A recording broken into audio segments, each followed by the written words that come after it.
আসসালামু আলাইকুম। আমি ডাক্তার এহসানুল কবির, সহকারী অধ্যাপক, Jessore Ad-din medical college hospital, doctors point specialist hospital, Khulna.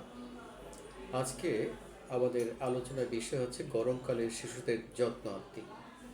এই প্রচণ্ড গরমে মানুষ, বিশেষ করে বড়রা যেমন কষ্ট পাচ্ছে, ছোটরাও তারাও কিন্তু কষ্ট পাচ্ছে। তাদের কষ্টটা একটু অন্যরকম। আর আমাদের দেশের এই ঋতু বৈচিত্র্যের কারণে বিভিন্ন সময় বিভিন্ন রোগবালাই বাসা বাঁধতে পারে।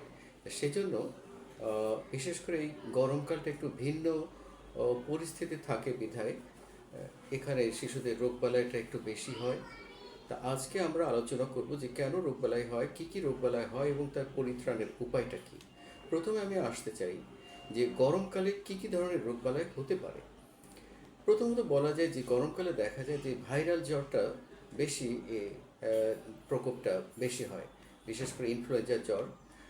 আর তাছাড়া ত্বকেরও সমস্যা হয়, অ্যালার্জি হতে পারে, তারপরে হামাচি, দাঁত, একজিমা, স্ক্যাবিস, এগুলো হতে পারে, খোসপাঁচড়া, এগুলো হতে পারে। এছাড়া ডায়রিয়া, ফুড পয়জনিং, বমি, পেটে ব্যথা, এগুলোও হতে পারে। এছাড়া pneumonia, chicken pox, typhoid, jaundice, dengue জ্বর, চিকনগুনিয়া, প্রস্রাবের ইনফেকশন, ম্যালেরিয়া, চুলের রুক্ষতা, খুশকি, এগুলো হতে পারে। চুল পড়া হতে পারে, হিটস্ট্রোক হতে পারে, বিভিন্ন ধরনের প্রবলেম হতে পারে।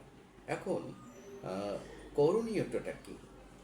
করণীয় হচ্ছে যে এই সময়টাতে সচেতনতাই মুখ্য বিষয়।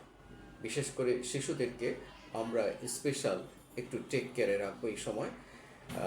সাধারণত জ্বর যদি হয়, জ্বরের জন্য প্যারাসিটামল জাতীয় ওষুধ, তারপর ডায়রিয়া হলে ডায়রিয়ার জন্য খাবার স্যালাইন, তারপরে ডাক্তারের পরামর্শ অনুযায়ী ওষুধ, এগুলো সেবন করা যেতে পারে। তবে যে কোনো মারাত্মক অবস্থাতে ডাক্তারের বা চিকিৎসকের পরামর্শ নিয়েই ওষুধ গ্রহণ করা উচিত। বিশেষ করে বাচ্চাদের ডোজ কীভাবে কতটুকু দিতে হবে, এগুলো বিশেষ করে শিশু বিশেষজ্ঞরাই ভালো বলতে পারবেন। কাজে তাদের পরামর্শ নিয়ে চলাটাই বাঞ্ছনীয়। এছাড়া কিছু কিছু নিয়মকানুন মেনে চলা উচিত এ সময়, যেমন পারতপক্ষে প্রখর রোদে বাচ্চাদেরকে বাইরে যেন না যায়। বিশেষ করে যারা একটু বড় বাচ্চা, স্কুল কলেজ স্কুলে যায় বা কোচিংয়ে যায়, তারা রোদে রোদে ঘোরে। তো এটা যাতে যত কম যাওয়া যেতে পারে বা বাইরের রোদ থেকে যত প্রোটেকশন দেওয়া যেতে পারে, সেই চেষ্টাটা থাকতে হবে। এই জন্য ছাতা, তারপরে স্কুল ব্যাগের মধ্যে পানির বোতল, এগুলো সবসময় রাখা উচিত। এছাড়া মাথায় হ্যাট এবং পোশাকের